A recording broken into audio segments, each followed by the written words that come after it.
said it couldn't be done, that times had changed. They said that feat was impossible, implausible. They said a school this small couldn't go undefeated. St. Joseph's dispatches with yet another.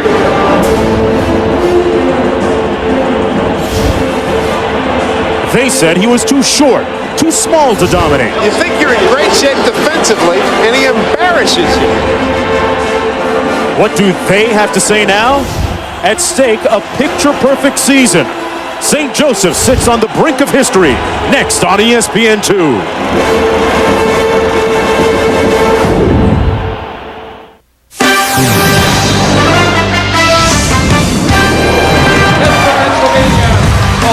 Welcome everyone to Alumni Memorial Fieldhouse tonight, the center of the college basketball universe for a number of reasons. It's senior night. Jameer Nelson, the senior, perhaps the player of the year in the country. He is the heartbeat, the epicenter of everything that undefeated St. Joe's does. And tonight, they try to cap off a marvelous run here in 2004.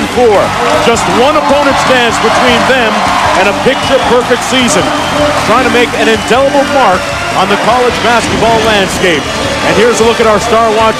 Lenny Elmore, Jameer Nelson is beyond reproach.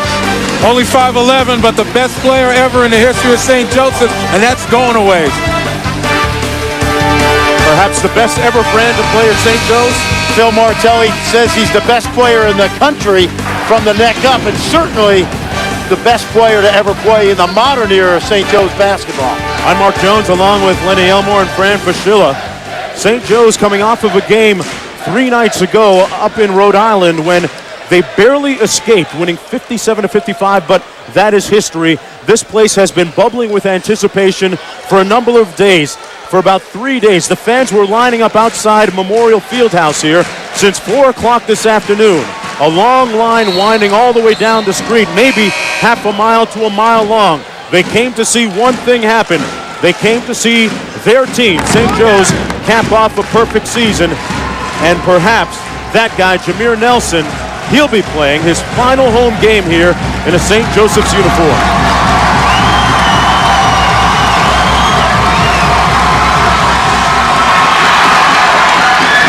A few moments ago, they honored 4 senior players and a couple of senior managers on a very special senior night. And it was Nelson, obviously, that got the largest round of applause. And Mark, having gone through senior night a long, long time ago, it never changes. The adrenaline is at its maximum. I mean, all your memories flow through your head, and you add to that the possibility of an undefeated season. Jameer Nelson and company have to be sky high right now. No team has gone undefeated since UNLV did it back in 1991. St. Joe's with the tip. Here's Delonte West. St. Bonaventure is going to open in man-to-man, but they will change their defenses throughout the night. St. Bonaventure with 2 changes to their starting lineup, going a little bit small. Here's Carroll on West now. This is one of the top shooting teams in the nation, St. Joe's. They go inside to Jones. 5 on the shot clock for Jones. Nelson with the reverse. Took it back and it comes out to West. Tyrone Barley for 3. Nelson with his second offensive board. To get an idea of why he's so important, not just scoring. And they're going to get 3 offensive rebounds on 1 possession. Well, St. Joe's obviously recognizing that the adrenaline is flowing, tried to be very patient on the first possession. Delonte West, meanwhile, driving to the bucket. He's fouled. Let's take a look at St. Joe's starting lineup. Nelson and West, perhaps the best starting backcourt in the country. They account for almost 50% of St. Joe's offense. You know, you talk about this team, very balanced, and everybody knows their roles. That's what makes them so tough. Carroll out top off the screen from Jones. Jones inside, wheels around. The rebound comes down to Marcus Green. Marcus Green, a diminutive dynamo, a dynamic player with a point guard spot for St. Bonaventure. All of 5'7".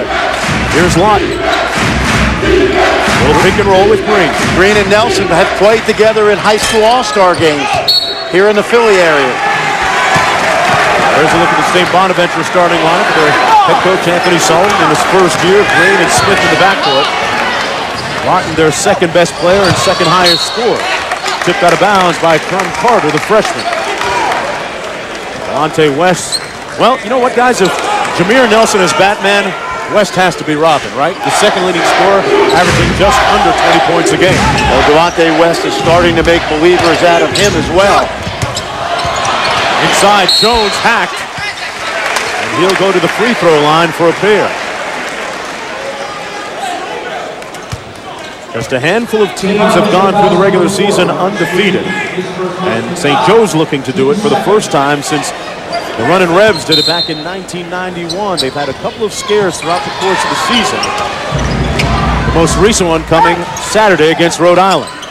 And let's be honest, on paper, this should be the game that gets them to that undefeated season. The last time these two teams met, St. Joe's won 114-63. That was at St. Bonaventure. West scored the pull-up jump shot. And here come the Hawks. Nelson for three. He's done that a few times in this gymnasium. So tough in transition when you have the ability to pull up 5 feet beyond the arc and hit your jump shot. 9 months ago, he decided to eschew the NBA draft, deciding to come back to St. Joe's. He told me before the game, this is the night that he was looking forward to when he made that decision. Senior night, being greeted by the fans. I don't think he had in mind that they would be perfect going into this game. He's improved his shooting too, Lenny, in coming back. Well, certainly, again, in transition, you spread the floor. You look at the defense backtracking. And again, with that type of range, it just makes them so tough. And his explosiveness off the dribble, you don't really know what to take away. 3 years ago, he was the Freshman of the Year nationally. He'll garner a lot of votes, perhaps, or you would think, for certain, for the Player of the Year this year. Carroll at the top of the lane to Nelson on the wing.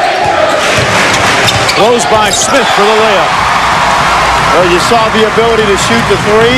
He's got 3 offensive rebounds, and he's not bad going to the hole either. So if you're guarding Jameer Nelson, what next?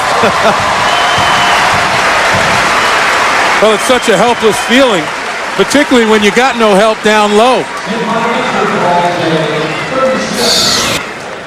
All right, you take a look right here. Carroll goes through. Nelson at the top, no help in this area. He just drives the baseline. Help comes on much too late. When you got Jameer Nelson out there on the wing, your defense absolutely has to be able to step up and help out, make him give up the ball.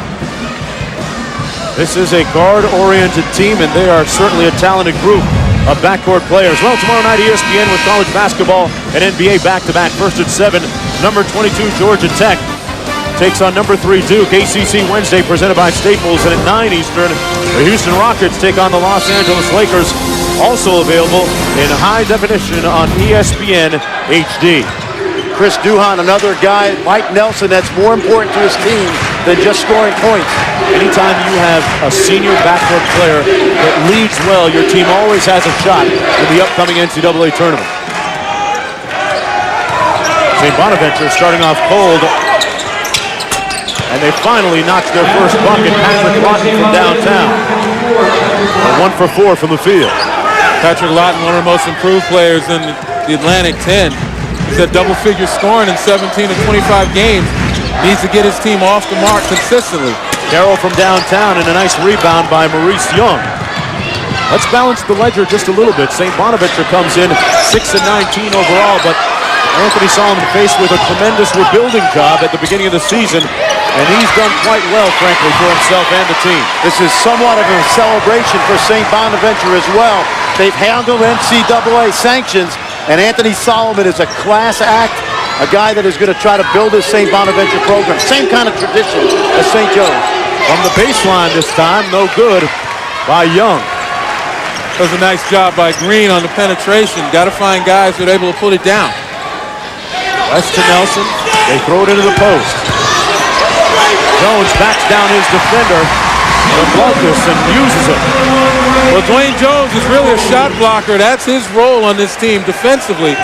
Not really an offensive-minded player, but tonight, St. Joe's really working him. Lawton from outside. This time he misconnects. And a foul underneath. going to go against St. Joe's, against Tyrone Barley. One of 4 seniors playing their final home game here. Timeout on the floor as Phil Martelli's team chases history. He'll talk about his star player when we come back.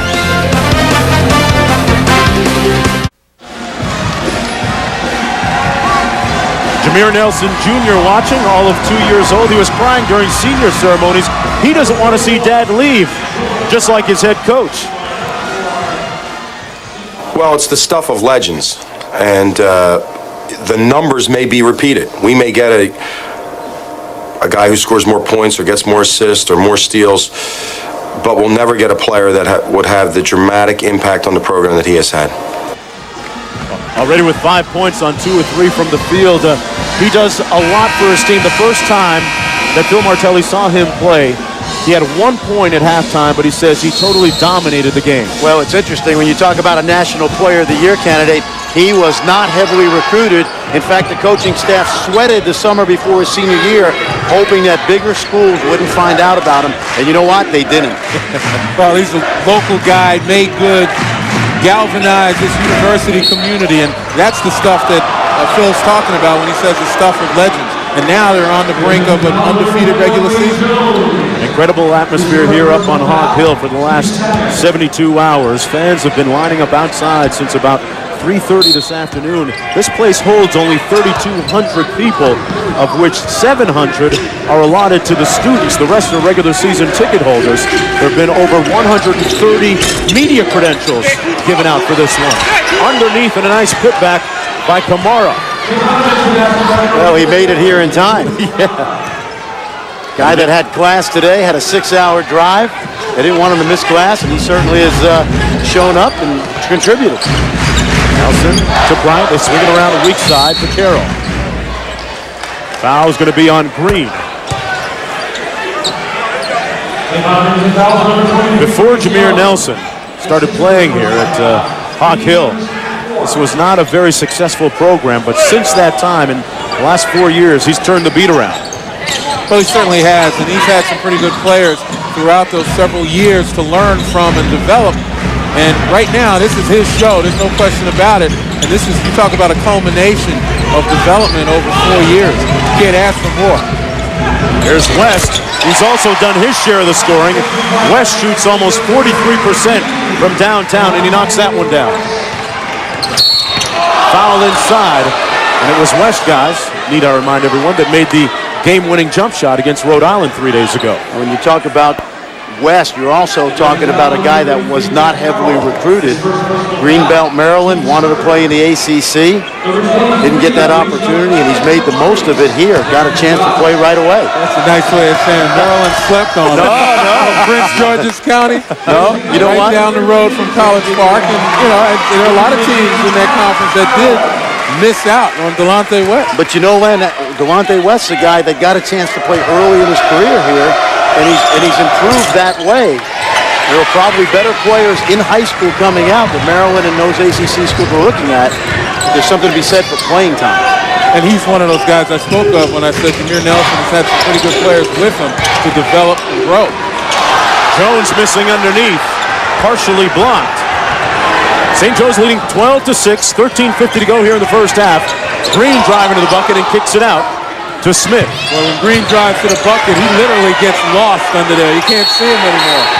And Kamara turns it over. St. Joe's comes in 26-0 overall, 15-0 in league play. They've had 2 real close scares, and Phil Martelli, guys, after the Rhode Island game said that was for all of those that question us and said, hey, what are they going to do when it comes down to a close game? Well, see, I don't have any problem with close game situations with this team because in those situations you need superlative guard play, and you don't get much better than Delonte West and, of course, Jameer Nelson. What I'm going to question at some point is whether or not when they come up against the quality big men, when they come up against those real strong rebounding teams that also have guards who can compete with these guys, whether or not they have enough staying power. I'm not saying they don't, but you got to question it. Playing in the A-10 night after night is not the same as the ACC or the Big East. And I think one thing about the close games, as a coach, you're going to have 4 or 5 games a year like they had at Rhode Island, and to have that special season, you got to be a little lucky also. Barley picked up his second foul for St. Joe's a few moments ago. That's going to be an offensive foul against Lawton. And, you know, you watch St. Joe's and they do all the right things. Excellent position defensively. You know, they're doing an excellent job. Right here, you see a nice job right there by John Bryant, getting in position. You know, all the little things is what St. Joe's does, and that's obviously led them to this record. West now on the baseline. Delonte West already has 2 quick buckets in the ball game. He's expanded his game underneath, and there's a foul going to go against Marcus Green. You know, the guy that Delonte West reminds me of is he's a Catino Mobley type. He's not really a 1, not really a 2. He's more of a scoring guard. And, you know, next year he may have to play a little bit of point, but to play off of Nelson has got to really help his game. Well, he's a guy that just makes plays, period. And he's got that herky-jerky move, that change of pace that makes it so difficult to key on him. Nelson that time off the mark. West running down the rebound, and St. Joe's has its 4th offensive rebound. Sakaitis from the baseline. And you look at the ball movement, very unselfish team. I talked about them being balanced. It may not show balance in the statistics, particularly from scoring, but as I mentioned, everybody knows where they're supposed to be. They know their job. Jones with the rebound, and here's Nelson with the quick hit ahead to West. Jones inside, got it back. Bryant with the bucket. St. Bonaventure has slowed his pace down. They don't want to get into a horse race with St. Joe. Anthony Solomon may have heard you, Lenny, as they call the timeout. 12:01 to go here in a jam-packed Memorial Fieldhouse. We talked about the close calls that St. Joe's has had during the course of this arduous basketball season. The first one came December 20th against California. Here's how it went down. Nelson put St. Joe's ahead in the final seconds, and then Cal's three-pointer, the buzzer, was no good. St. Joe's won it 59-57. And then on Saturday against Rhode Island, Delonte West with the three-pointer put them up by 1 in the final minute. He made a free throw, and then with a chance to win the game, Rhode Island missing the 3. And once again, St. Joe's comes up with another close win. But Lenny, how vulnerable is this crew? Well, you mentioned rebounding, -4 in the rebound margin throughout the season. In 2 games with Rhode Island held a 92-55 rebounding advantage. The zone busting capability, when you play a zone, cover the shooters, and keep St. Joe's from penetrating, there's some difficulty there. And when you come up against the skilled bigs in the NCAA tournament around the Sweet 16, you wonder if Dwayne Jones is up to the challenge. Well, you know, I asked Jones about that at shoot-around this morning. He said, hey, we have a guard-oriented team, so that's where we run a lot of our offense, but it's not like the bigs out there are scrubs and we're hurting them. Well, nobody said that they're scrubs, but again, when you get deep into the NCAA tournament and you haven't played that quality, that caliber of player, you know, you're in for a rude awakening if you're not ready. Meanwhile, Sakaitis knocks down another long-range jump shot. You can feel it. Electricity in the air. St. Joe's closing in on history. Michigan State and Wisconsin in overtime. Badgers up by 1. Clearly they're going to go to Devin Harris, right? I mean, Wooden Award candidate. No, it's Clayton Hansen, the walk-on, coming up huge. He hits the 3. Spartans could have clinched a share of the Big Ten title, but Wisconsin wins it, Mark.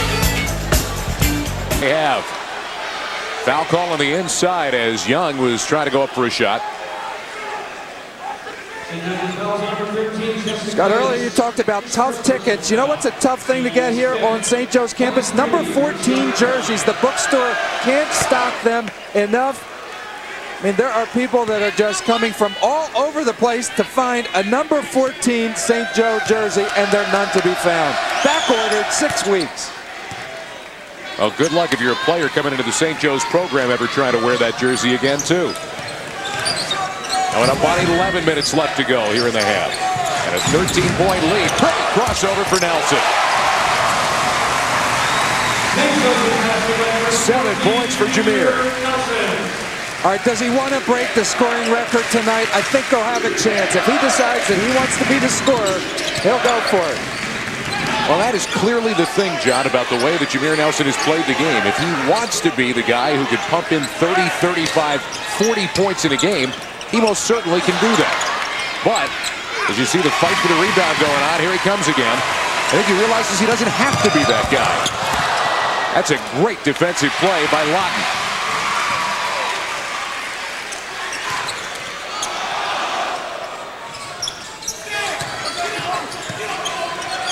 Once again, passes up the possibility of a shot for a better shot. And Green finally covers up the loose ball. We saw last year in the Atlantic 10 tournament, the NCAA tournament, when Delonte West was hurt. Jameer Nelson could be that type of scorer, but that's not when this team is best. This team is best when everybody's firing. And on the inside, another foul call. And that's going to be on Nelson. When Jameer Nelson was going into his senior year of high school, he went to some of the better, more high-profile camps where college coaches recruit high school seniors to be. And Coach Monte Ross said when he was there, Jameer Nelson really didn't stand out because he went to camp trying to become a complete player, not necessarily to show off by scoring a lot of points. That actually helped St. Joseph's in their recruiting because a lot of college coaches went to the camp looking for guys who were scoring, who were flashy, who tried to stand out as an individual. That type of game has served him well in his collegiate years. Very likely beyond it's going to serve him well. No doubt about what it's done for this St. Joseph's program over his 4 seasons. There's the backdoor cut from his buddy West. Lost the handle on the flip to the inside, and now Green the other way. That's knocked away.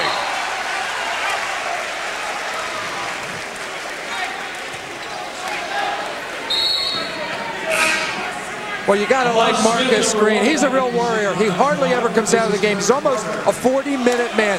He's getting tired. That time he took the ball hard to the basket. He's got great speed in the open court. And he has been that stabilizing factor for Anthony Solomon in his first year as the head coach of St. Bonaventure. Lawton, a nice move down the lane. And he gets his team back to within 12 now. 6 in the early going here for Patrick Lawton. That's West. And off the miss, Lawton comes down with the rebound. Every time West goes up to shoot the ball, don't you expect it to go in? Oh, yeah. I mean, we talked about some of his games. Xavier 12 in a row. He follows it up with UMass 7 in a row. 19 straight field goals in a row for Delonte West. There's Stakaitis for 3, and he got it. Chet Stakaitis getting that 3-point touchback. Couldn't come at a better time. He's got 8 first-half points. That is why it's so hard to defend St. Joseph's, because they can bring in guys like Pat Carroll or Chet Stakaitis or Tyrone Barley, and everybody can shoot the ball well. In fact, 4 of the first 5 guys in the Atlantic 10 Conference in 3-point shooting are St. Joe Hawks. St. Joseph's also a team number 4 in the country in 3-point percentage coming in. Lawton, a little off balance, doesn't matter. He's got some good athletic ability. Junior out of Cameroon now with 8 points. And he actually took a shot by Delonte West. West actually put his elbow and head into Lawton's chest as Lawton was going to the basket. See ya. Went right around, missed on the shot, but his buddy there to pick him up as Dwayne Jones slams it home. He's got 4. Jones actually used his upper body to create that opportunity to get the rebound. He cleared out the defender, and once he caught the basketball, there was nobody between him and the iron. Green coming back down the other way, trying to set up his teammates at the 7.5-minute mark. And that baseline jumper gets the friendly roll for Maurice Young. St. Bonaventure trying to hang in there. Well, if you're looking for improvement, and that's some of the things that Coach Anthony Solomon are going to stress at halftime, his team is showing that. Somebody's going to have to jump out and cover Chet Stakaitis, or he's going to have a scoring record this season. That's just too easy. He had a career high of 14 points against Drexel, and he's on his way here this evening. That's his 3rd 3-pointer, and he could not have been more wide open as he called for that basketball. Well, this is a defensive miscue. There is nobody that rotates to defend Chet Stakaitis right at the top of the key. He recognizes it even before he catches the basketball. He asked for the ball, and the interesting thing is Jameer Nelson knew it too. And here's that clear out by Jones as he anticipates Nelson going to the basket, and he then follows it up. That's a guy, Dwayne Jones, who is going to be a factor in the NCAA tournament because he is the premier front court player for the St. Joe Hawks. At 6'11", a little over 225 pounds, he is very athletic. He is not a guy who has had to carry much of a scoring load really at any time in his collegiate career here in his sophomore year, but he's a guy who on occasion has jumped up with some big scoring games for Phil Martelli. Absolutely. And one of the things that's important for the Hawks as they continue onward is making sure Dwayne Jones is in the game. Some of the times when he's on the bench with foul trouble, other teams have opportunities to score in the paint. Little bounce pass along the baseline and a good ball movement right there for the bodies as Andy Smith gets his first 2 of the game. Well, it's hard to be pleased when you're down 14 with a little over 6 minutes to go in the first half. But again, I'll reference the fact that this is very different than when St. Bonaventure played the Hawks earlier in the season. Nelson the miss, Camara down with the rebound. I mean, let's face it, they lost by 51 points. And when you're the basketball coach of St. Bonaventure coming into this game with 6 wins, only 2 conference wins, you've got to find things that are positive to keep your team energized, focused, and constructive going into the Atlantic 10 tournament. Young got himself a putback. But despite the fact that Green is firing blanks here this evening and is still over from the floor, his teammates picking him up and they're back within 12.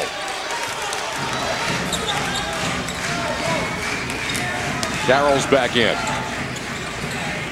Dwayne Lee, a guy who's going to get a big chunk of playing time next year in his junior season. Carroll got it from three-point range.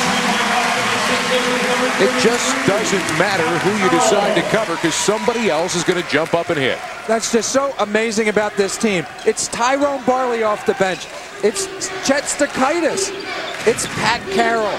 I mean, they have just so many tools. I didn't even mention Delonte West and Jameer Nelson. Green tried the little wraparound. That wasn't there. Now Young in traffic. Got it. A game that was very physical with a lot of whistles in the opening minutes continues to be physical, but the officials are letting them play. 9 now for Young.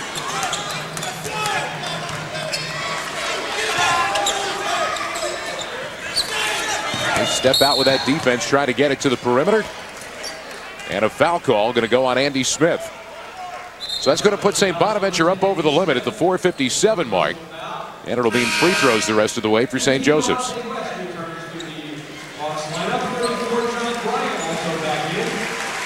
There's West coming back into the game, and Jameer Nelson will take a seat. This place is going to explode at the end of this game. I think Phil Martelli has some surprises in store. He's talked about some of that. But again, he is a very emotional guy, and he is really going to feel it at the end of this game when Jameer Nelson walks off this court for the last time. It's really hard to believe it's the last time you're going to see him sitting over there. Carroll hits on his second. 4:57 to go till halftime, and we got a timeout on the floor. So far, so good for Jameer and company on senior night. They're up by 15.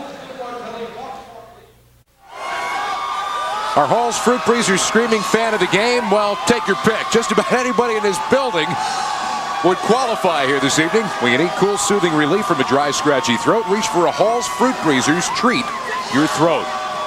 Now let's move down to the court. Say hi to D-Line. Deke. Well, a lot about tonight has been the talk of Jameer Nelson, and people wanted to know how Jameer felt about this evening, how he felt about this season, how he felt about this team. And you know what? Jameer says, I don't want to talk about any of that because of this.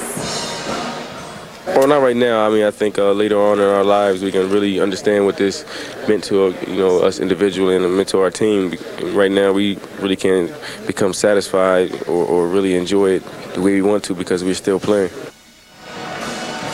There will be plenty of time for reflection later, but I do know he wanted this. He said, after tonight, I have 9-0 on my mind, and that is what it would take to win this entire season and end up with a national championship, Scott.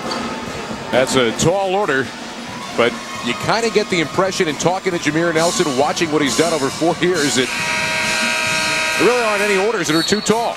Well, I just think that this team has a way of playing that's going to surprise some other teams around the country that haven't seen them play this year. And you can talk about the fact that they haven't played Duke or they haven't played Mississippi State or some of the other higher-ranked teams in the country. I think this style of play is unique. It's so unselfish. They play very stingy defense. I think they're going to be a problem for somebody that's even supposedly better from a better conference. I mean, Jim Boeheim said this past week something to the effect that St. Joseph's probably isn't the best or the #2 ranked team in the country in terms of talent or ability. They are #2 in the polls. But I'm almost willing to stick my neck out there and say, let the chips fall where they may on the court. I think they're going to surprise a lot of people. Lee got a hand on that. I tend to agree with you on that, John. I honestly believe that this team can get out there and probably play with anyone. And according to the NCAA, the ratings percentage index, which is their determination, St. Joe's is the #2 team in the country. Well, I like St. Joseph's chances against a Kentucky or Mississippi State. Again, we haven't seen them play that type of team this year. However, I just think having seen St. Joseph's over the years and have watched them rise their play to the level of competition, I fully believe they're capable of it. They've gone on the road. They've played in difficult arenas. They've played at Villanova. They've handled every opponent in a very comfortable fashion. And they lead it here by 13. With Nelson still sitting here, Carroll can't hit. And Camara comes down with the board. And a foul call on St. Joseph's. It doesn't take long for Jameer to be ready and to pop back into the game. Well, Phil Martelli is giving good minutes to Dwayne Lee. He's the guy you talked about who's going to really run this team next year, a sophomore from St. Anthony's in Jersey City. So he has to get back into the lineup. And this is a great opportunity for Phil Martelli to give him good minutes here in this last home game at Alumni Memorial Fieldhouse. Camara missing on the free throw on the front end of the 1-and-1.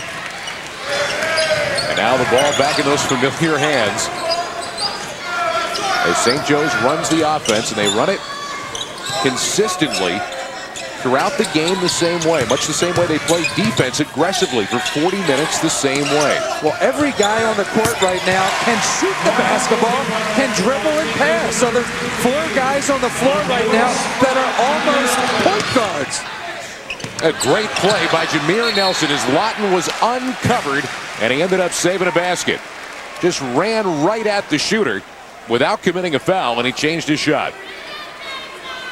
A foul call going the other way. And Camara gets called for the foul. There's good penetration by Lawton. But again, just great recovery by the St. Joe Hawks. And there's the over-the-back call on Camara. You got to go back at some point or other to the bench or see your buddies. Who changed your shot? It was the 5'10" guy over there changed my shot. But you saw the leaping ability of Nelson, the quick close, the great angle that he took defensively. I think Phil Martelli will experiment with different combinations tonight, especially if this lead were to widen. So John Bryant's going to get more minutes at that center position when he normally plays the power forward spot. That is just straight out hustle from Delonte West and a fresh shot clock for the Hawks.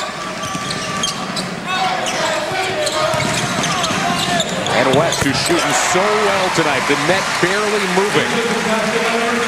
As we get to the 3-minute mark, it's a 19-point lead. West has 12. In the warm-ups before the game started, he was actually making that move on one of the little ball boys, one of the 4th or 5th graders, and it looked just as effortless in the real game as it did in the warm-up.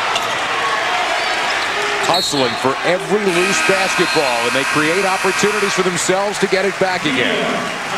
You just saw a capsule there on both ends of the floor as why this team has been so successful. Not only are they good, not only do they have a great playing style under Phil Martelli, but they are hungry on every possession on both ends of the floor. St. Joe's by 19, 2:41 to go till halftime. Our Cannon Business Solutions game story with 2:41 to go till halftime looks this way. 19-point lead for the Hawks. 7 out of 14 from three-point range. They're actually out rebounding St. Bonaventure. And really, after missing their first 4 shots of the game, now you're talking about a team that got off to a good start and great balance once again. Yeah, you could kind of pick your player and pick your shot. Jameer Nelson, a finger roll. And then we got great passing. Chetstikitis in the corner for a deuce. And again, it's just points are distributed everywhere. Dwayne Jones on a follow-up. And how about Delonte West with the step back? So you got 4 guys scoring a variety of different ways. Pick your poison. That's what's so hard about defending the St. Joe Hawks. You're not sure where you're going to focus your energy because you just can't focus it on Jameer Nelson because Delonte West could kill you. And you focus on Delonte West, Pat Carroll could kill you, or Chetstikitis, or Dwayne Jones, or John Bryant. It is amazing when you start thinking about that, and as coaches come to NCAA tournament time and start breaking down tape to try to figure out a way to beat this team, there are going to be some glazed over faces as they watch. Ball knocked away out of the hand of Carroll. It'll stay St. Joseph's way. Hey, you're a coach now. You've got 4 days, 5 days, whatever it is, from when you find out that you're playing St. Joseph's to when you ultimately end up playing them. Or even worse yet, you've got 48 hours from one game to the next. As a coach, you're trying to break down and teach your team how to defend something that you just do not see a lot of. Well, here's the answer. You have 4 days to prepare. You find the friar, the Franciscan friar on the end of the bench, and you go to him for a couple very special prayers. There he is. You go to that guy and say, help me, because I don't have a solution. There isn't one. There isn't a basketball strategy that you can apply that's going to stop this many scorers.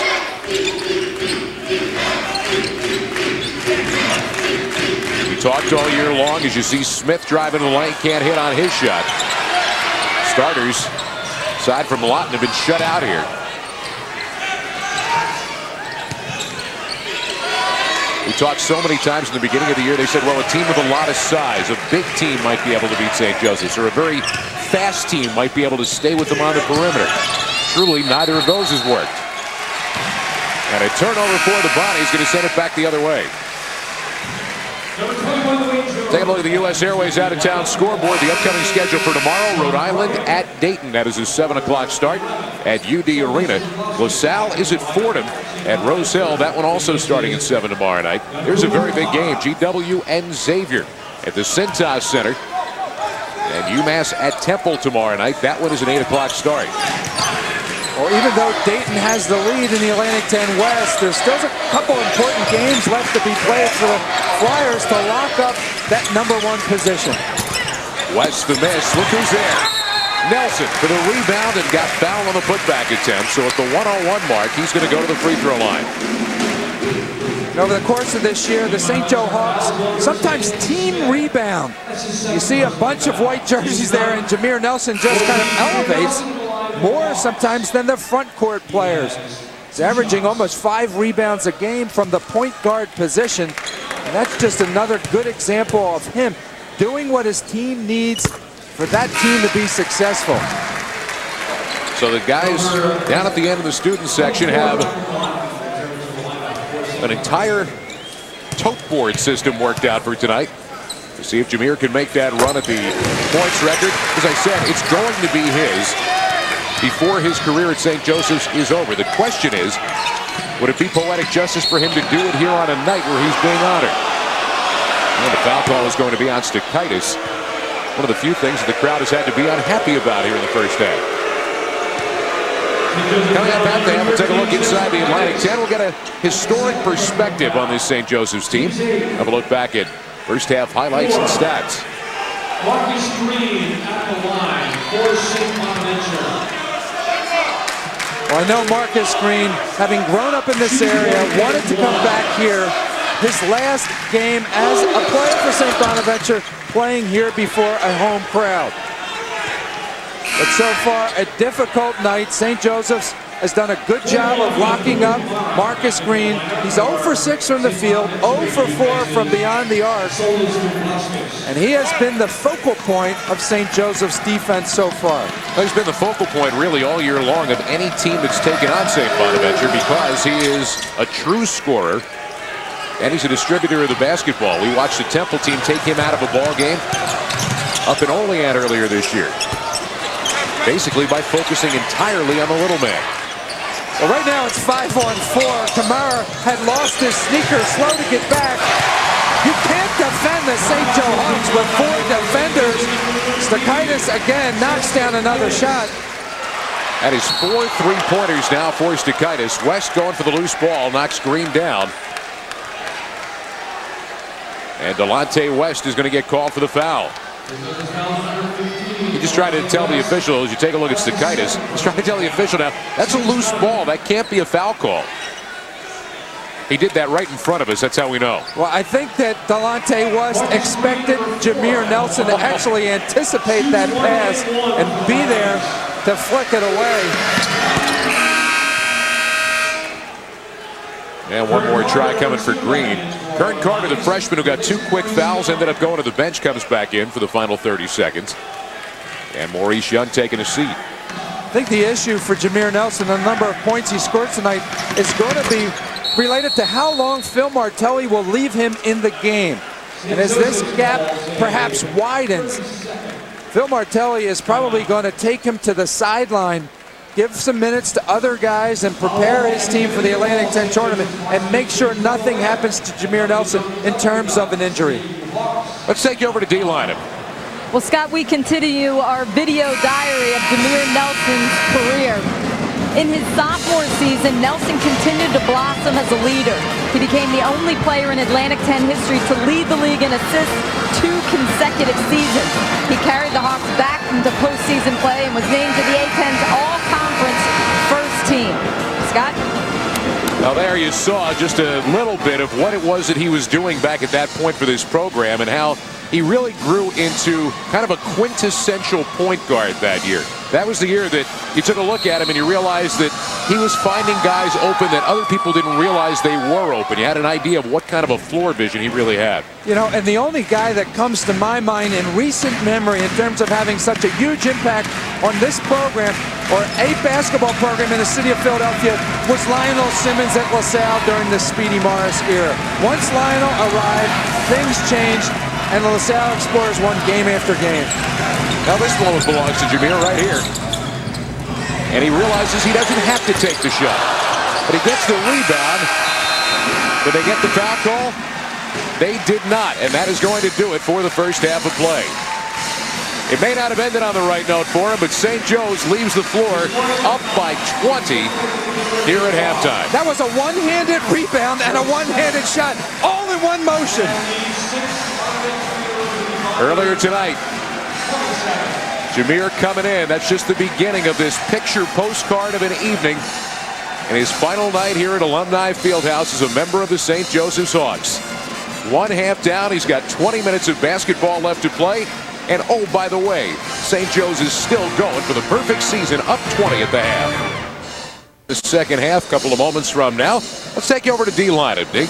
Well, Scott, you've heard John say a number of times throughout the first half how Phil Martelli is an emotional man, and this will be an emotional night. Not yet, though. At the half, he's very matter-of-fact. He didn't think his team was affected at all about what's been going on here this evening. And in terms of the basketball, he said if we could just stop their dribble penetration, that's his only one concern that he has. Send it back over to you guys. So Phil Martelli continues along on what has been an even keel. We've talked about this a number of times, John. The fact that his personality, the way he handles things, that is a very, very big part of why this team has remained as calm as they have in their approach to 26 straight victories. Yeah, Phil has really just focused on the very next game, the next opponent. And his team has really followed his lead. They have kept a very even keel as this streak has expanded to now number 26. And as Dee said at halftime, I'm sure he's quite optimistic, but at the same time, he wants to focus on how his team can get better. I remember watching his comments after the Rhode Island game. As he came off the bench, he was being interviewed, and someone said, how about the play of Delonte West? And he said, well, how about the 2 times he didn't box out on the foul line? Well, once again, never being satisfied is part of the road to perfection. Green hits his first field goal of the game. And the Bonnies scored first here in the second half.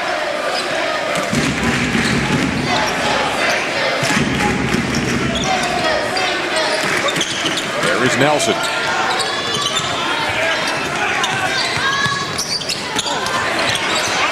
The other beautiful thing about watching this offense operate all year long is that the shot is not there.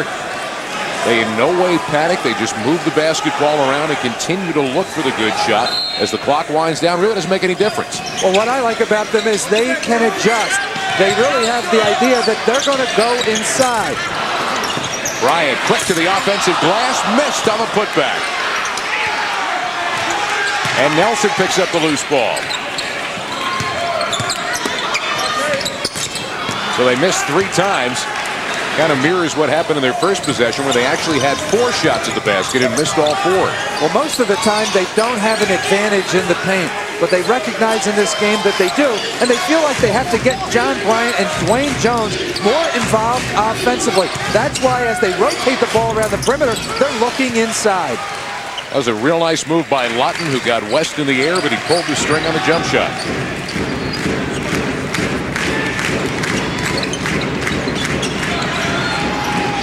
In some traffic, looking for their floor spacing again, and now Camara is going to get called for the foul on Dwayne Jones. Now, one of the things we saw, John, earlier this year, we had mentioned that you and I saw St. Bonaventure against Temple.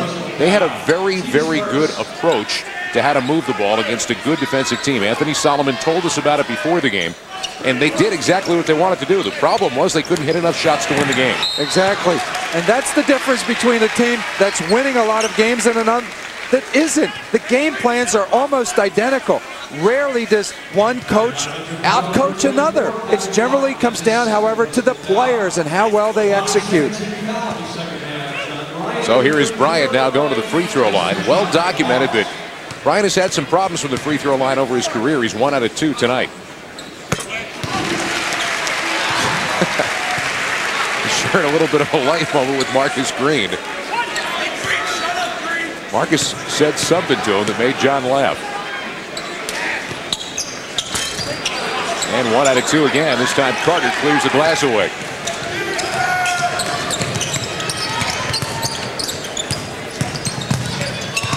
Smith, the left-hander, missed on his fade through the lane. When we've seen teams throughout the Atlantic 10 try to attack St. Joseph's, I think the closest team that has come up with a game plan.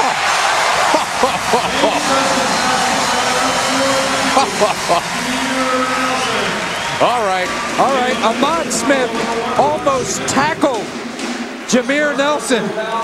You can see all that contact on the shoulder, the arm, the basketball. And that's why I think Jameer Nelson can play in the NBA, because forget about his size.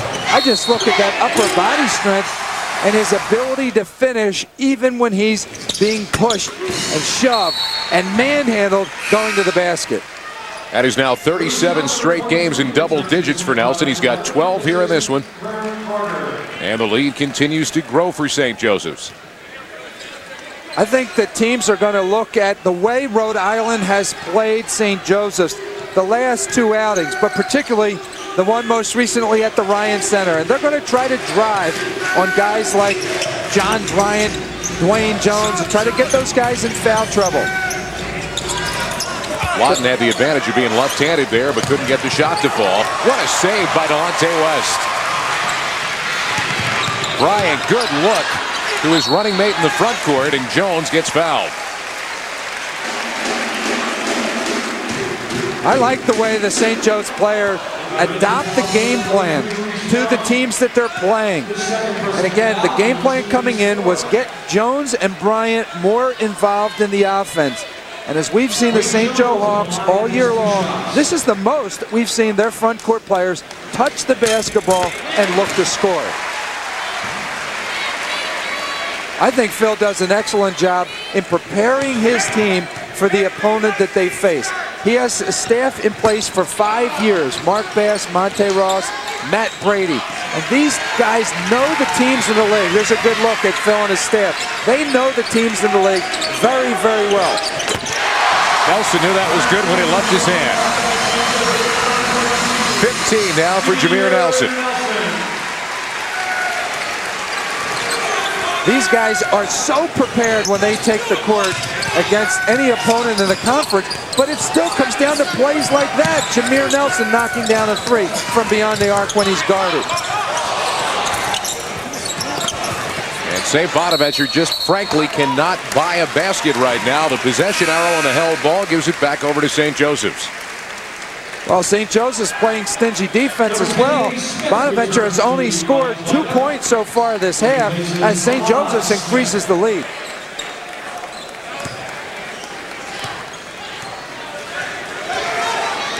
Bonnies have been victimized by a tremendous number of runs exactly like this one, oftentimes out of the locker room at halftime or at the beginning of ball games.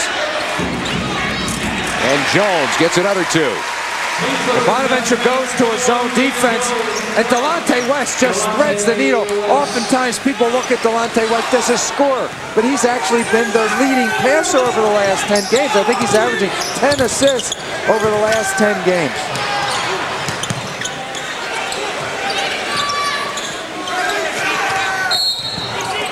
And Bryant get called for the foul.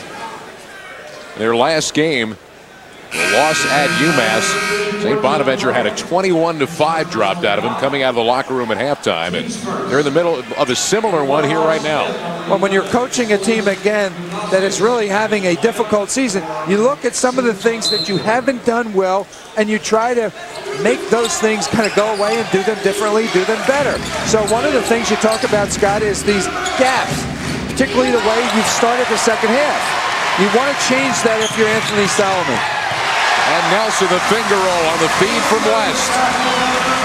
17 now for Jameer Nelson. Long range, that won't fall. And Jones the rebound. And a foul call on the freshman Andy Smith. So the Hawks will get the basketball when we come back, but from here on in, the lid's coming off this place tonight as it's a celebration of a team that's 15 minutes and 49 seconds away from regular season perfection. Now apropos, Delonte West to Jameer Nelson to expand the St. Joseph's lead to 30. In all honesty, take a look at this one. Nothing gets in the way of a guy who wants it this badly. I would call this my four-wheel drive of the game. I mean, he was tackled. That's off-road there for Jameer Nelson going to the basket. Brought to you by your local Firestone Tire and Service Center, your #1 choice for all your tire and service needs. Let's check in with D. Lynham. Well, Scott, we move to the junior season of one Jameer Nelson as we continue to look back at his splendid career. The Hawks became Nelson's team in his junior year. Another trip to the A-10's first team was punctuated with a valiant 39-point effort in the conference semifinals. Although his attempt to will his team to victory fell short, he would lead them back to the NCAA tournament and set the stage for the dream season ahead, which is what we're looking at tonight. What we're looking at right now is a 12-2 run, and of that 12-2, Jameer Nelson has got 8 of them.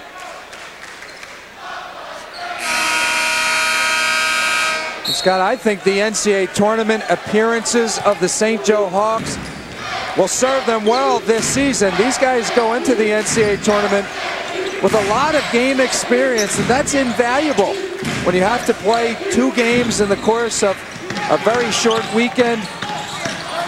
You don't get caught up in the hype because you've been there before. That's a pretty look from Jones to a cutting Pat Carroll. Textbook basketball. Well, when you spread the court and you have 4 ball handlers in the game, you have an opportunity to get that kind of passing and cutting. You feel for Marcus Green, it's not gone his way at all here tonight. A rare misfire there from Nelson and a turnover.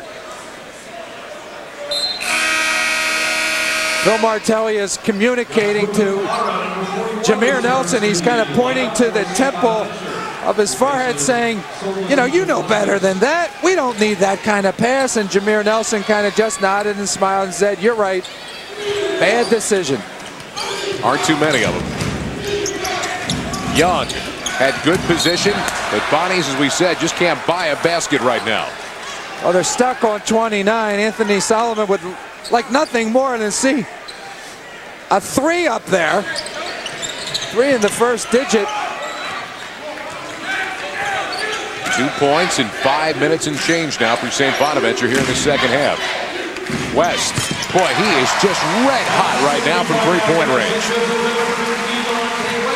And it's not going to help for Anthony Solomon to take another timeout here. Jones got a block. And now Carroll finding the open man. Ball movement again. And Barley's open. He had a chance to bury one right there, and the Hawks just showing you exactly how quickly they get the ball from one spot to the next. That's Smith in the lane. Crowd wanted a traveling violation. Instead, they're going to get a foul call on St. Joseph's and Dwayne Jones. You know, the crowd is never happy.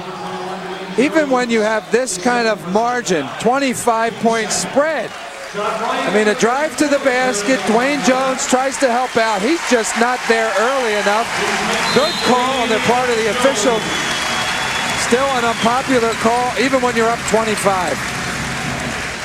Jones taking his seat. He gets a standing O from the crowd. And this has been a love-in this year between these fans and this team in this building.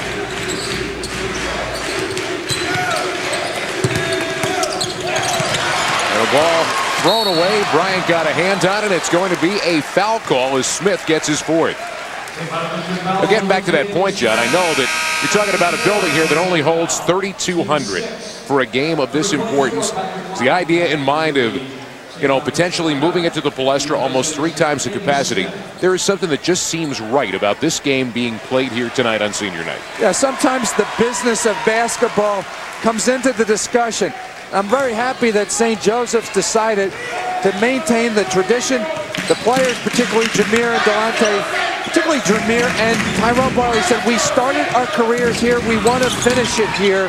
And again, to St. Joseph's credit, they said, right idea. We're going to keep the game right here at Alumni Memorial Fieldhouse. Of course, that's turned this area of Philadelphia into a mob scene tonight. But now Smith missing on the finger roll, and Carroll gets himself a rebound. Here comes Barley.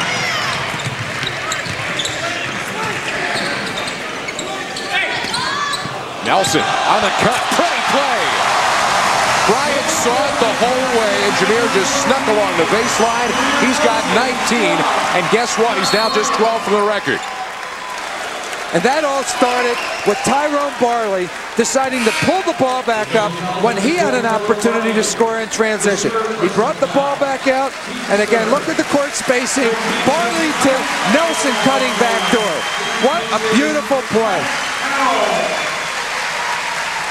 Jameer took off as soon as he saw the pass go into the high post. Bryant knew right where he was going, and the result is now a 19-2 run.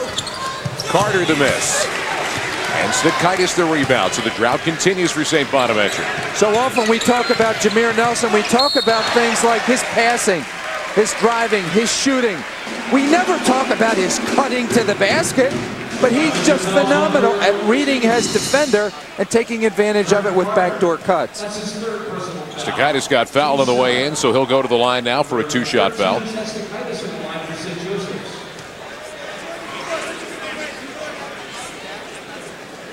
Phil Martelli at this point in the game wants to make sure his players finish the game healthy. Chet Snikaitis on this last play goes off on 1 foot, and he takes a pretty good hit. He comes down off balance. And probably with that in mind, Phil Martelli takes Delonte West out of the game to a thunderous applause here by the 3,200 plus at Alumni Memorial Fieldhouse. It's not his night. He's not a senior. And you can hear the fans chanting, 1 more year, 1 more year. Well, he'll have a night like this next year. The ball swiped away by Bartley, but he's going to get called for a foul. As great a player as Delonte West is, you would imagine that he may even blossom further next year when it's truly his team, he's the man. I don't know that he'll have a night, though, that's going to be as special as the way everything has come together here tonight in his junior year. It'll be interesting, Scott, in this offseason whether or not he gets invited to this NBA draft camp and whether he decides to pursue the same course that Jameer Nelson did last spring and summer. That, of course, was Nelson getting a look from NBA teams and deciding to come back for one more year to St. Joseph's based upon what they told him where he was going to go in the draft. Well, and I'm sure Phil Martelli will allow him to explore it, but he's hoping that he gets the same phone call at the end of June that he got this year when Jameer Nelson said, "I'm coming back for my senior season."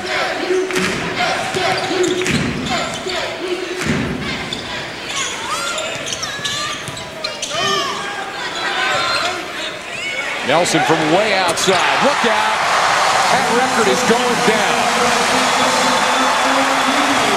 22 for Nelson. Green on the runner, draws the contact. It'll send him to the line, but here you are with 12 minutes and 14 seconds to go. You're up 40. But you're only 9 now for the record. Yeah, I think Phil Martelli is probably going to leave him in the game. And he's not doing it. There's a good view of the turf board. The crowd wants him to stay in the game.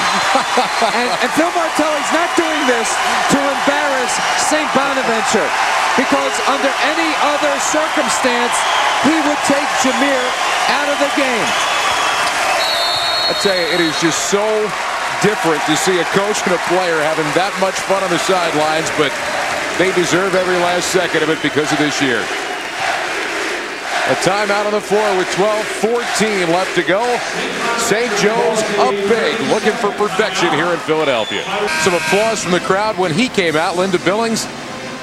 And all year long, every time she's come out, she's had a sign or another for her son. Tonight, it's just the corsage and kind of real regal looking, I would say, this evening, as her son is right in the middle of this coronation ceremony. Can you almost envision her next year at the Wachovia Center holding up a sign saying, "This is my son"?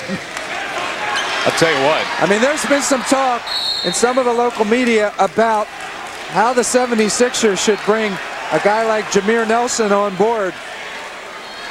If he could play at that level in the NBA early on as a point guard, that would be some kind of compliment for that other guard they've got there in that building. Barley the miss. Nelson, missed on a putback. He had an easy 2 with another offensive rebound, but the ball slipped out of his hand. Now missed down at the other end. And Lawton can't get it to fall.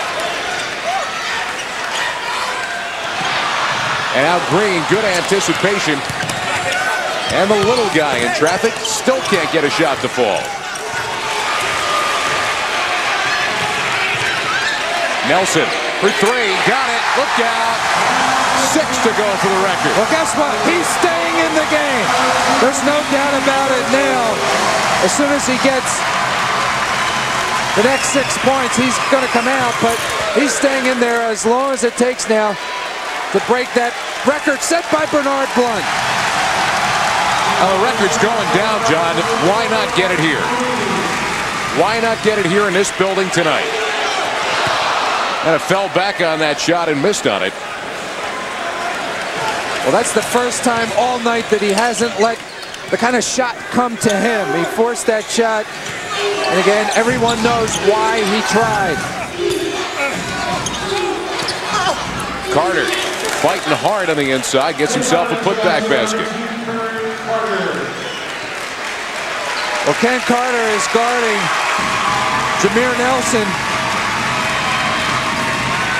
That's Barley for 3, and he got it. So Tyrone Barley in his final game finally gets on a scoreboard with a shot that he has perfected over his 4 years here. He's worked so hard in the offseason to improve his three-point shooting. He didn't want to leave the school being known as just a defender. And in the beginning of his career, that's primarily what he was. He was a guy that you brought off the bench when you needed a defensive stop up front. He did a terrific job of it, but he has made himself a very big part of this offense with that shot right there, and he's hit a bunch of them this year.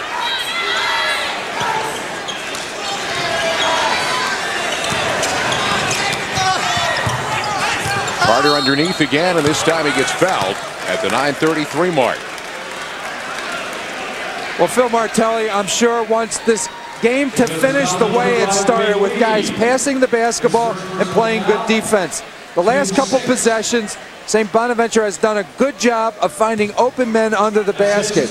Green made a nice pass to the interior, and St. Bonaventure now has an opportunity on the foul line.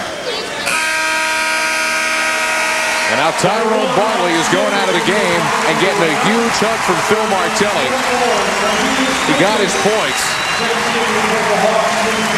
And I got to wonder whether that may be that for Tyrone Barley. Well, Tyrone Barley is a guy that sacrificed an awful lot to play the role that Phil Martelli asked of him. Come off the bench, be my best defender. Give us points where we need it, but accept the role. And he did it well over 4 years. And this crowd is appreciating what he's done by chanting his name. There's Lee into the lane. They want to get Nelson the basketball if it's possible. Creates space for his own shot and misses on the three. Now Carter. Now Jameer wanted that one, couldn't quite get up to get it, but the shot missed.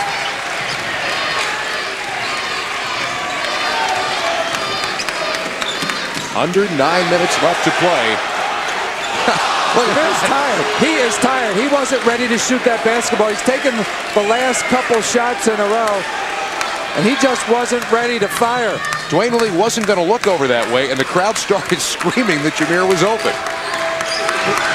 Jameer might be better trying to get his shot when somebody else sets him up. Stakaitis missed, and Young down with the rebound. And Carter traveled with the basketball. Media timeout. So with 8:21 left to go here in this one, a timeout on the floor. St. Joseph's well on their way to the celebration that's going to rock this building. We're just waiting to find out how many celebrations there'll be tonight. Joseph's on top, 8:21 to go. Let's go over to D. Lynham. Well, thanks very much, Scott.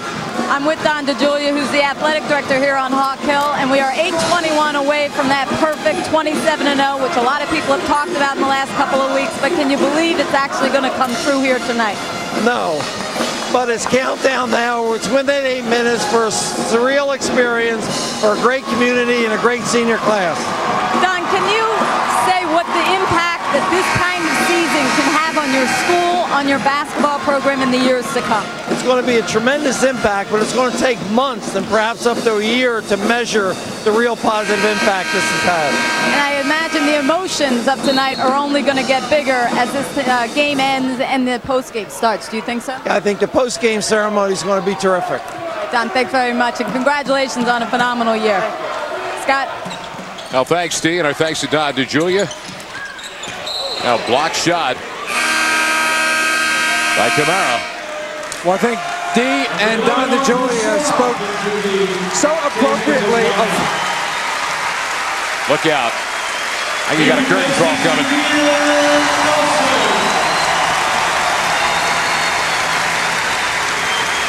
Well, I guess the record's going to have to come on another night. 25 points, 8 rebounds, 6 assists, 16 of the points in the second half. And Jameer Nelson gets his curtain call here now in these final 8 minutes of the game. The Hawks comfortably in front and under 8 minutes away from a perfect regular season. And Lee is fouled on the way to the hoop. Well, D had talked about the post-game festivities, and Don DeJulia the same. This isn't one of those games where when it looks like the game has been decided, and there's, I think, a good summary of the things that Jameer Nelson is in line to perhaps receive. National Player of the Year, the Wooden Award, the Naismith Award. I mean, he's being mentioned for every national award that recognizes the Player of the Year. Well, those are some impressive things that he is up for. National Player of the Year, truly within the grasp of Jameer Nelson. There's a fairly decent-sized debate going on right now, and his name is certainly right in the middle of it. I can't imagine a situation where a team could be any better off than one team would be with one player, Jameer Nelson for St. Joseph's this year. One player having more of an impact on one team. Right now, they're 7 minutes and 40 seconds away from being undefeated as Jameer Nelson says goodbye to the crowd here on Hawk Hill.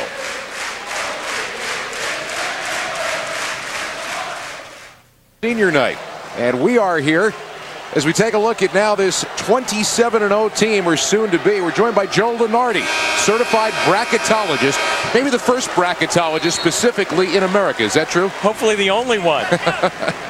Well, whatever ends up working, and I tell you what, you got a team right now. People are speculating on this team. I don't think there's any doubt right now that you're talking about a top seed. The question is, how far are they going? Yeah, I think the top seed was assured with the win at Rhode Island on Saturday, Scott. Even if this team were to lose in the Atlantic 10 tournament, regardless of round or opponent, I just think it's pretty hard not to reward a team that goes through an entire season unbeaten. And say what you want, but it's the #1 RPI, the #1 non-conference RPI, and the #1 non-conference strength of schedule. I don't know what more this team has to prove in order to be a #1 seed. I don't think there's any doubt that Phil Martelli, has talked this year about the fact that his team has basically jumped through every challenge, has met every challenge, has done it efficiently, has done it well. And 27-0 kind of speaks for itself. Is there a way of seeding with regard to the NCAA, putting them in a tougher region specifically as a #1 that they might be trying to say, all right, well, we're not so sure, so prove it? Well, ironic that you should ask that, Scott, because this is the first year that the 4 #1 seeds themselves will be seeded by the NCAA committee 1 through 4, so as to prevent, let's say, the #1 and 2 overall teams in America from meeting prior to the national championship game. So take a look at the 2 unbeatens, for example, Stanford and St. Joseph's. I would be very surprised if they were in the same half of the bracket. And John, speaking to what this team has proven, you would know better than anyone. I think the singular greatest accomplishment, 16 wins away from home. How hard is it to keep winning on the road? Absolutely, very difficult, Joe, because usually you make a mistake somewhere along the way and it costs you the game, but that hasn't happened even as recent as you mentioned, the Rhode Island game. My question to you, however, is how do you think St. Joseph's will fare? Somebody talks about, let's say, Pittsburgh, for example, Mississippi State.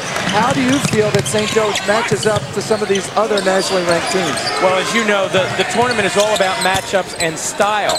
And people talk about how Temple's style is confounding in the tournament, or Princeton's. Well, I think the way the Hawks play, 4 out, 4 shooters, make them very difficult to game plan for unless you have an equally quick team to guard them on the perimeter. Are there teams that can beat the Hawks in the tournament? Absolutely. Are they the second best team in America? Probably not, but the list of teams better than them is awfully short. Yeah, I think, Joe, when I look at the lineup of teams that are nationally ranked, I think on any given day, the St. Joe Hawks can beat any one of them. It just so happens that the outcome in terms of getting to the Elite 8 or the Final 4 comes down to that one particular game. Yeah, I think the only team I've seen on a night-to-night basis that would really scare me if I was a St. Joseph's fan is Stanford, the other unbeaten, because they're big and they're quick and they're deep, and they can put 5 scorers on the floor at one time. So that cheating, switching defense that the Hawks have used all year long to compensate for the lack of size in the low post, I could see that being a problem. But one and done, I'll take my chances with the best player in the country. You see John Bryant getting his curtain call. He's coming out of the game. Senior Brian Jeslowski going into the ball game now in search of a point perhaps here on senior night. But, Joe, one of the other things is we were talking about this tonight. John and I were standing out on the floor getting ready to start the television broadcast, looking around, seeing the excitement, seeing the electricity in the building. Could you ever have imagined something like this for St. Joseph's? Well, I'm surprised with all of the electricity the media is using that it hasn't gone out. But we still have 5.5 minutes to go. Certainly it's a wonderful time, guys, for the university. We've been saying that a lot of fans love their school because the team is good. Here, I think it's the other way around. People love the Hawks because it makes St. Joseph's University look good, and that's why this team is so beloved by its fans. Well, Joe, there are other things that I've noticed about this team. For example, in warm-ups, there are the ball boys that come out on the court and actually kind of go through some drills with the players. The players are very comfortable interacting with the public, with the student body. Last night there was a dinner for the CYO in Philadelphia, and the players attended. And Chris DeJulia, Don DeJulia's son, the athletic director of St. Joe's son, is in a wheelchair. And the players just embrace Chris DeJulia as if he were a member of the family. They love Chris DeJulia.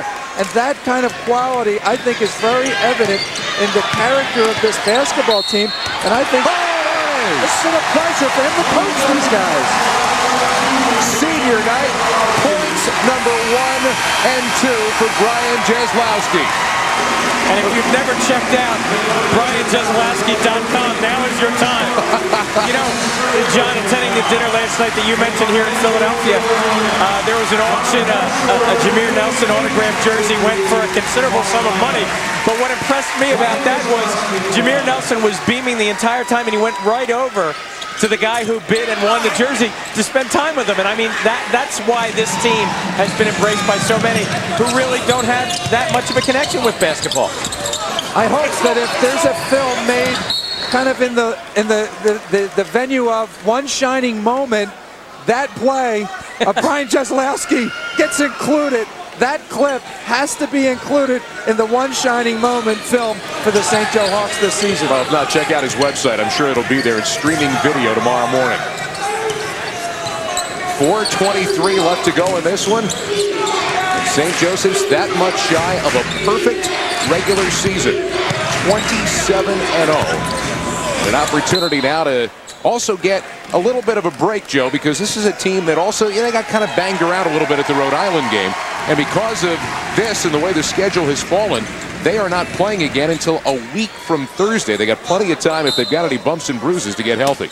Well, the Atlantic 10 Women's Tournament, of course, being hosted here at St. Joseph's beginning Friday.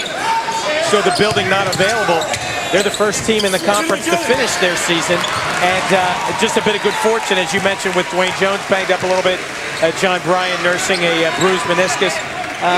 And I think, as Phil Martelli has said so often, as exciting as this is, it's also been draining.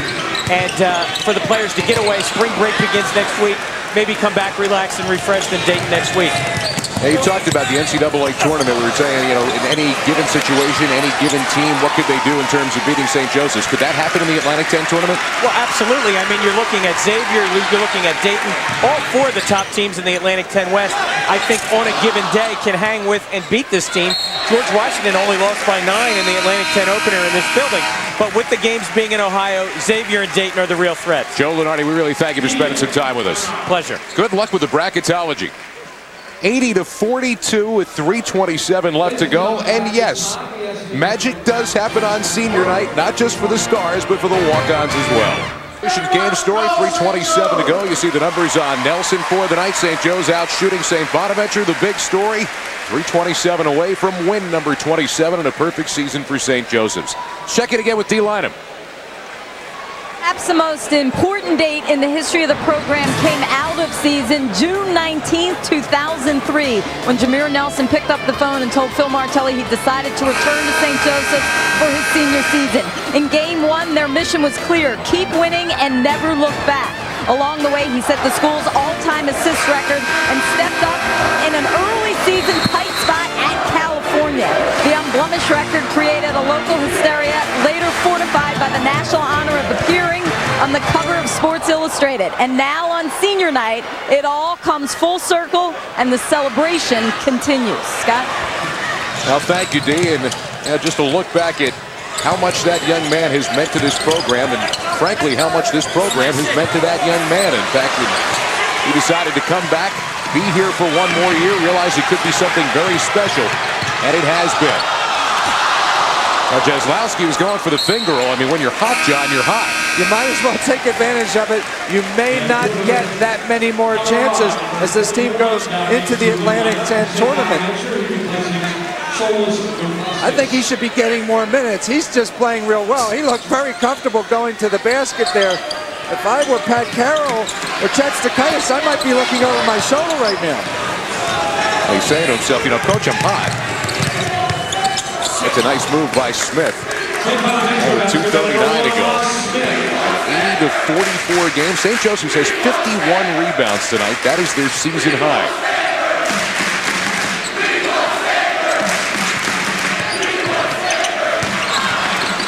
Now, ball knocked away. Here's Lee. And that doesn't work. Back down again the other side. Green, pretty fast, down low.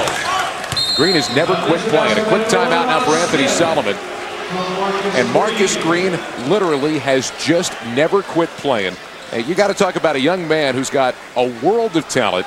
The only player in St. Bonaventure history with 1,500 points, 600 assists, 300 steals. He very likely will be an all-conference first-teamer again this year when you take a look back at what he's done. And as we said, the situation with St. Bonaventure this year, very difficult coming into the year. You talked about Anthony Solomon holding it together. Well, part of the reason why is he had that 5'7" point guard from Norristown. Yeah, I can't say enough about Marcus Green and how he's hung in there. And he's had a phenomenal career for both Jim Barrett, well, actually for Jan Van Bredekoff, and now Anthony Solomon. And again, he has been that most reliable scorer, game in and game out. And when I spoke to the St. Bonaventure people earlier this afternoon, they had talked about how much of a warrior he is and how he never gets really a breath to come out of the game and relax. He's a 40-minute per game guy. Let's check in now with Dee Lynham, who's upstairs with a very special guest. Dee? I know, I feel like I'm one of the people now, Scott, because I'm within all this great crowd, and I am with Judy Martelli. Judy, Phil spent so much time this season talking about this group of kids and this great accomplishment for this community. But what's it been like for him? Because he doesn't really share his story. You know, it's funny, to see him smiling on that bench tonight, it really warms my heart, because I know how much time and energy he puts into this. And he is just, I think he's really, really enjoying this. And he deserves it. He's worked so hard for this. Can you imagine 27-0? Has he ever once said, oh my God, what a ride we are on? No, he hasn't. And he'll tell you in all his interviews that he stays focused one game at a time. And he really does. And I would never even think to bring something like that up at home. I casually last weekend mentioned something about next week. And he looked at me and he said, we don't talk about that yet. I said, I'm sorry. So, you know, it's just exciting for him. And my last thing, because I know his parents are here, all his children are here, you are here, your family's here. Can you imagine what he's going to feel like when this clock does expire and what it'll be like for him? To me, it's like a Christmas day. It's just that feeling that you're just so excited with every moment, every tick of that clock. It's so exciting. I was excited about it all day, not knowing what it was going to be like, and it's more than I could have ever imagined for everybody. You know, the bench, the coaches, the players, the managers, the people that work in this building, and all these fans. It's just so exciting for them. Judy, congratulations to you and your family. Couldn't happen to better people. Thank you. All right, Scott? Couldn't happen to a better group of people here at St. Joseph's University. Whether you are someone who is from St. Joseph's or someone who is from Philadelphia or an Atlantic 10 fan, you've got to be enjoying what this little campus has experienced. Phil's dad there at every single game. And truly a gentleman, a nice man, always has a kind word to say about the team, whether they're playing well or whether they're not playing well. Ever the optimist, and obviously you see a lot of that in his son. Well, again, this St. Joseph's community is really a family. And Hartzog comes out for the final time here on senior night. Phil Martelli, as you mentioned, his father comes to practice every day, but everyone surrounding this program has been there for years. Claire Ariano's the secretary. She's been here for over 15 years. All the people that work in the athletic department. Phil has been here 19 years. And so that's the kind of lineage that's part of the tradition here at St. Joseph's University.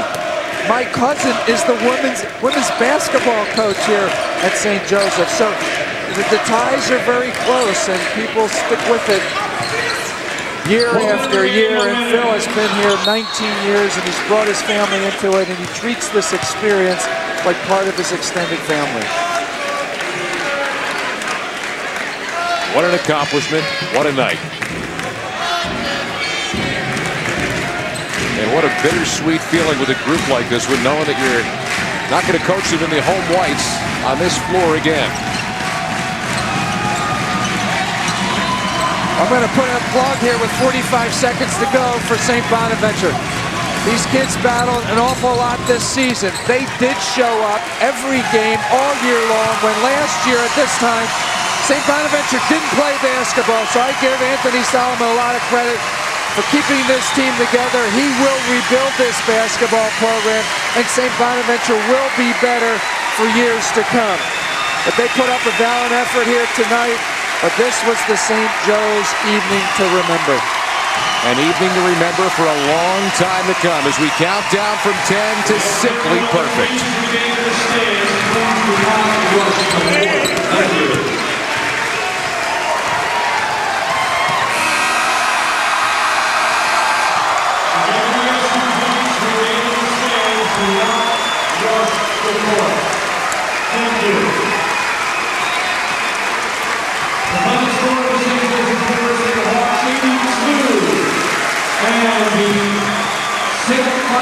In baseball, 27 up and 27 down is a perfect game.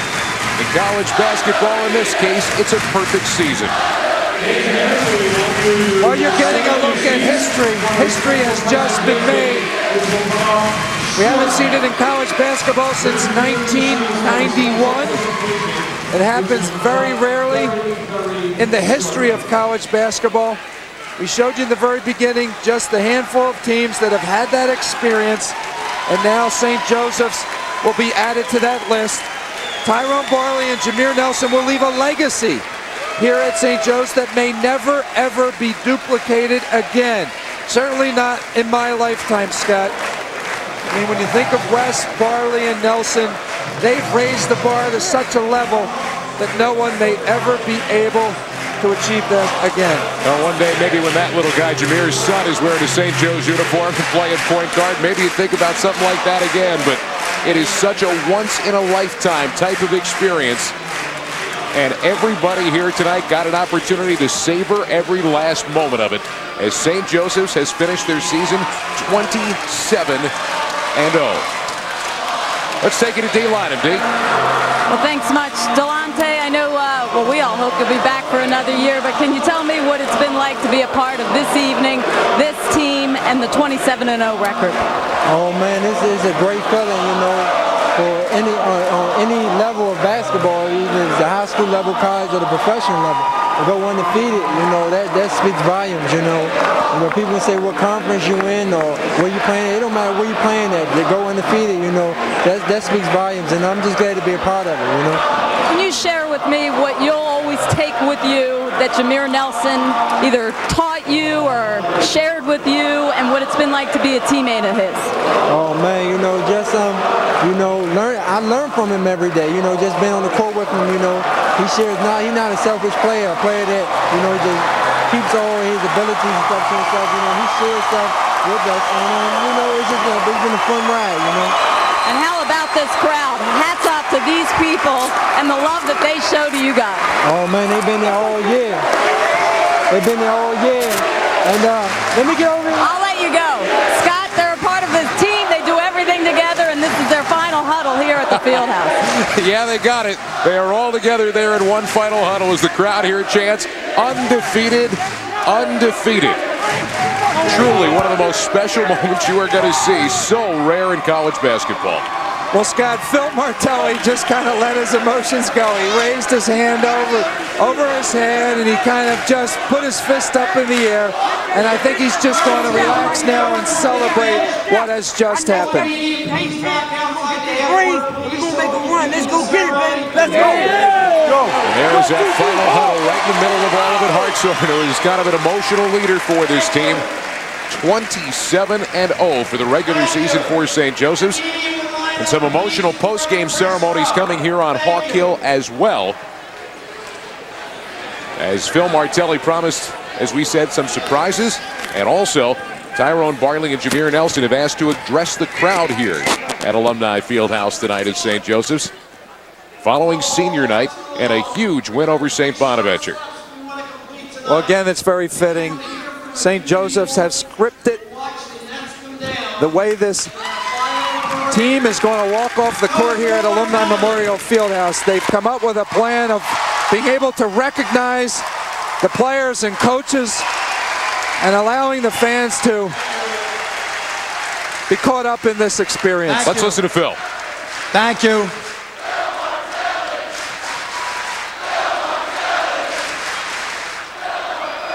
Thank you. This is going to be a celebration because what you have seen may never be repeated anywhere in college basketball.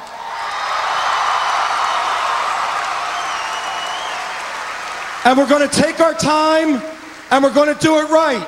The first group that deserves your applause are those 15 guys who gave it every single day.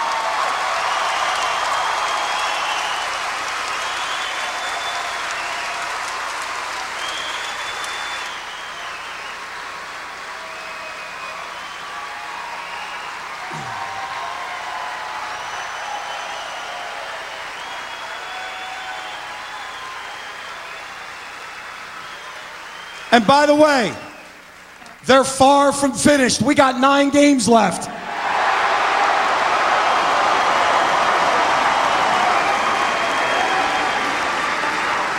If it's possible, if it's a possibility that a group has been overlooked, Matt Brady, Monte Ross, and Mark Bass have been overlooked.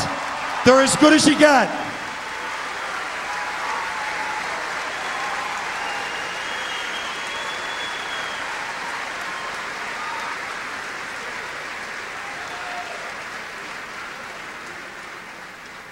We'd like to thank the media because they took this story. This isn't a story about a little school that has a good team.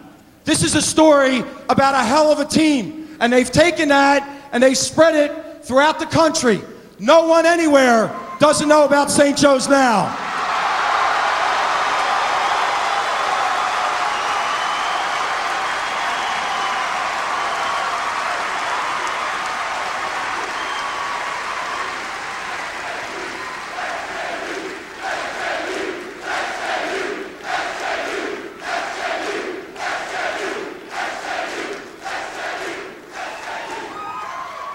A couple of individuals need to be thanked. Father Lannon, welcome to St. Joe basketball.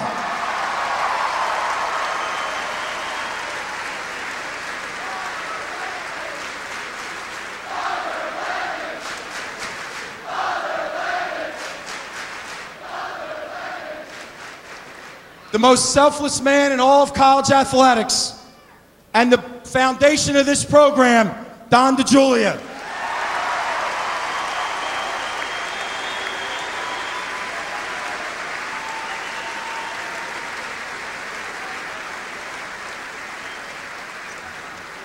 A thank you goes to all of you.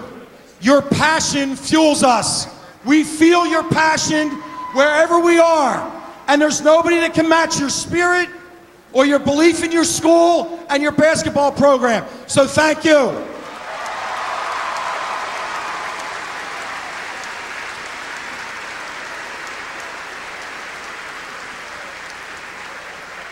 And now, all of you. You did it the right way. No stupidity, no obscenity. You booed me though tonight. No vulgarity. You know what? They can announce all these Camerons, this and that.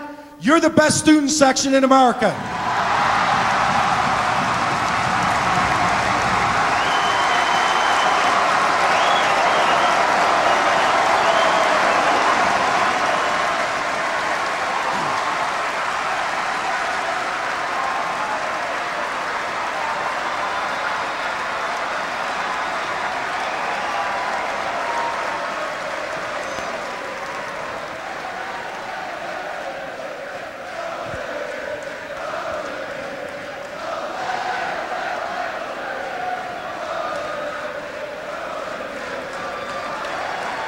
And now,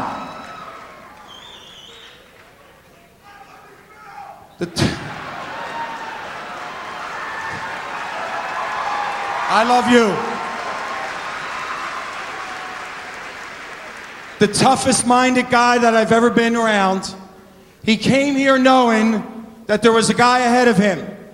He came here as only a defensive player. He's made himself into the best sixth man in the Atlantic 10 and the best defender in the Atlantic 10. Co-captain Tyrone Barley.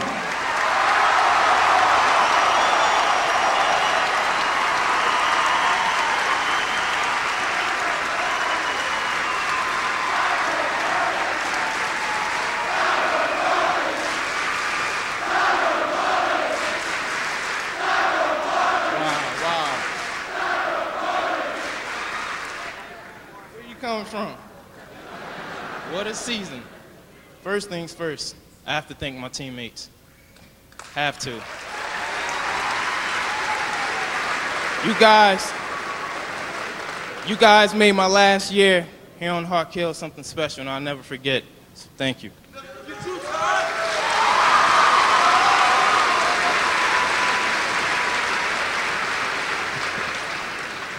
A lot of you fans really only know a lot of these guys just as basketball players, but if you take the time to talk to them, you realize some really good individuals with great character. Wait. Let me give you an example. Today's game, I wasn't going to start. John Bryant went into the locker room before the game. He asked coach if I could start. So out of respect for me, that was a big man.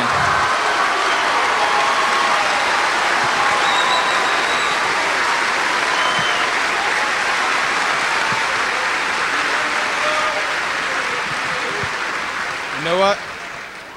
Also thinks character expects leadership.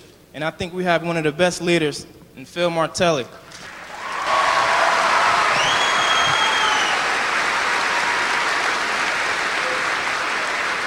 I don't say this only because he's my coach, but this man, he does whatever he can to help anyone, no matter if he knows you or not, and that's rare. So everybody give a round of applause to Martelli.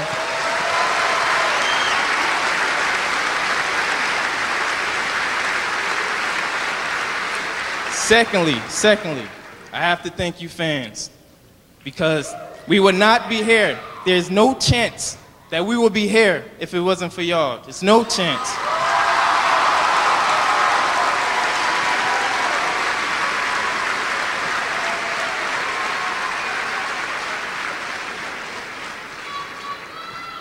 Just have to thank y'all, for your spirit, support, passion that y'all will not allow us to lose. That's why we haven't lost. And I know y'all will not allow us to lose. And I think myself that we will only go as far as you guys would take it. So with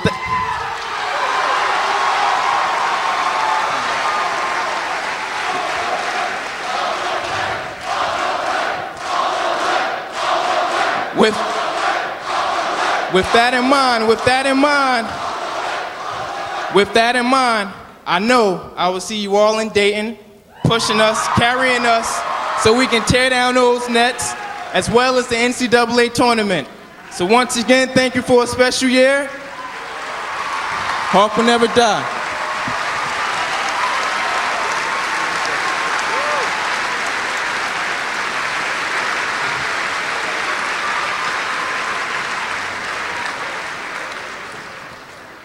The numbers are astounding. You know what? Someday, though, those numbers will be broken. Somebody's going to score more points. Somebody's going to have more assists. Somebody's going to have more steals. But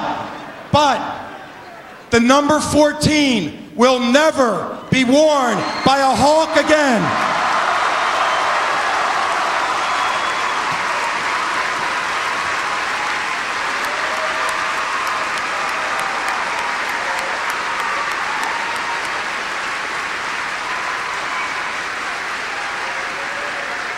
With all due respect, and I have a great place in my heart for the history of this program, I want all of you to welcome the greatest player ever to wear a St. Joe uniform, Jameer Nelson.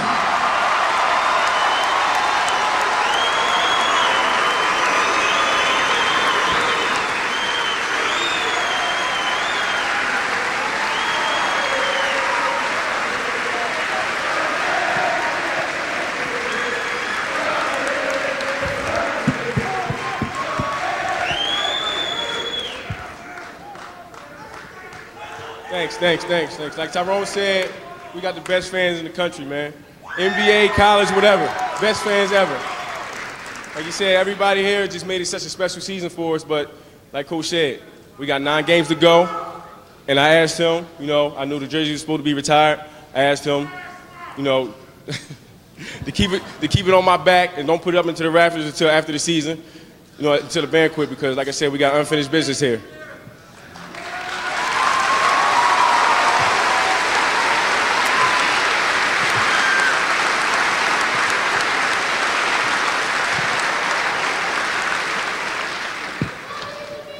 I guess this is only right. I got to thank my mom and my family up there.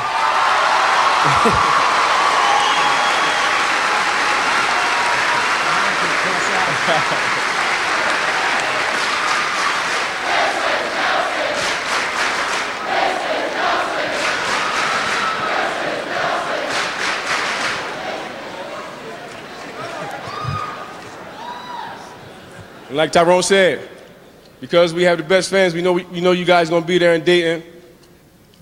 We have 9 games left. I know we're going to get the ultimate support from you guys. And let's have fun with this.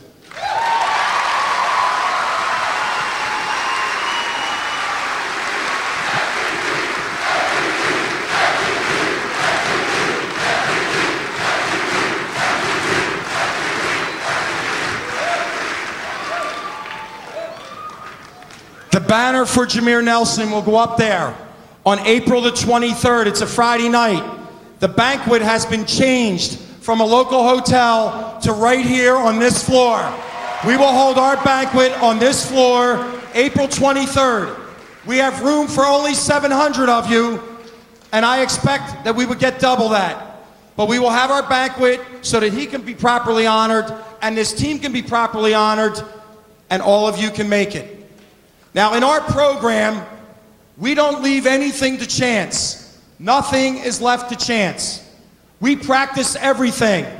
So these nets are coming down because we're practicing for Dayton, and we're practicing for the Meadowlands, and we're practicing for the Alamo Dome.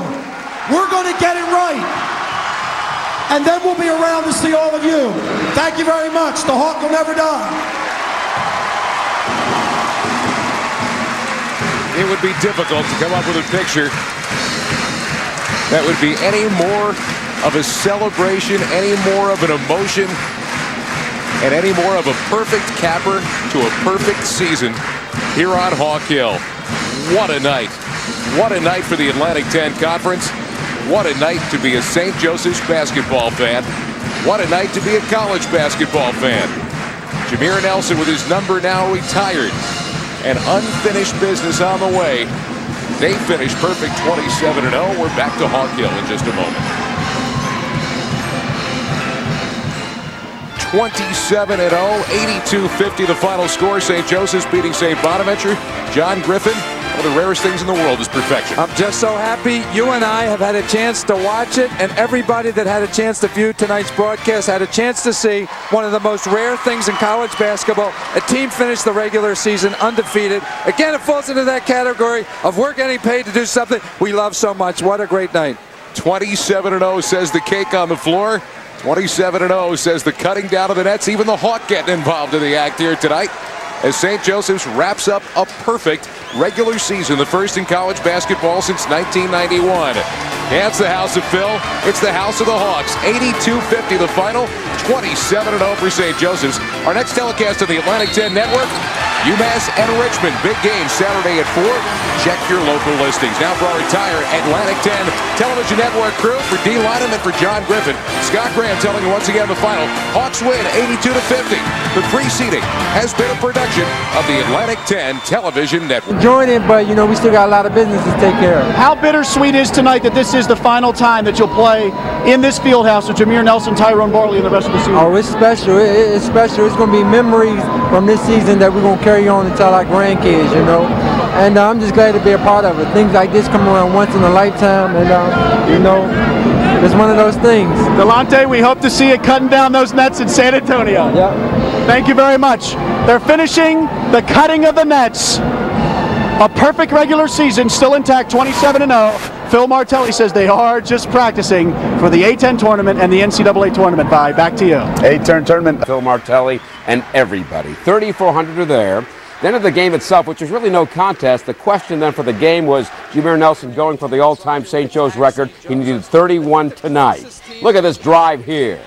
At this point, you think he has a shot, but then he simply runs out of gas. He ends up with 25 points for Jameer Nelson. Then it is that time. St. Joe's by 32 points, 82-50. No question he'll get the record on their next game, which is next week in the Atlantic 10 tournament. What's going on now live at the Fieldhouse? Phil Andrews, you got the story. Yeah, how you doing, Gary? Well, I tell you what, they just finished a great ceremony here. The seniors got to talk, and one of the seniors to talk was Tyrone Barley. And Tyrone, I just ask you, man, what a wonderful run it's been up to this point for you guys. Wow, we're still dreaming. This is amazing. Just the atmosphere, just incredible. Like we probably go out and celebrate, but we still have a lot to accomplish. Right, well, you talked about a lot to accomplish. You guys finished the regular season 27-0, but what's this I hear about 9 more games? Yeah, 9 more games, win a national championship. That's our goal. First goal is to go to Dayton and win an A-10 tourney, then San Antonio, then a national chip. All right, Tyrone Barley, thanks a lot, man. Go enjoy the night with your teammates. Congratulations, job well done. By the way, also tonight, Phil Martelli had this to say about his team and some of the fans here. Number 14 will never be worn by a Hawk again. And I asked him, I knew the jersey was supposed to be retired. I asked him, to keep it on my back and don't put it up into the rafters until after the season, until the banquet, because like I said, we got unfinished business here. By the way, that was Jameer Nelson. April 23rd is the night that they will raise the banner here at the St. Joe's Fieldhouse. And right now, the St. Joe's team is making a victory lap around the arena here. The student body was excellent. This has been a wonderful ride up until now. But as the St. Joe's Hawks player said, 9 games left to go, Gary. Live from St. Joe's University, I'm Phil Andrews, Channel 6 Action News. They'll be partying a little bit longer than, maybe they go over there and join for a little bit. Yeah, well, you go right ahead. Okay.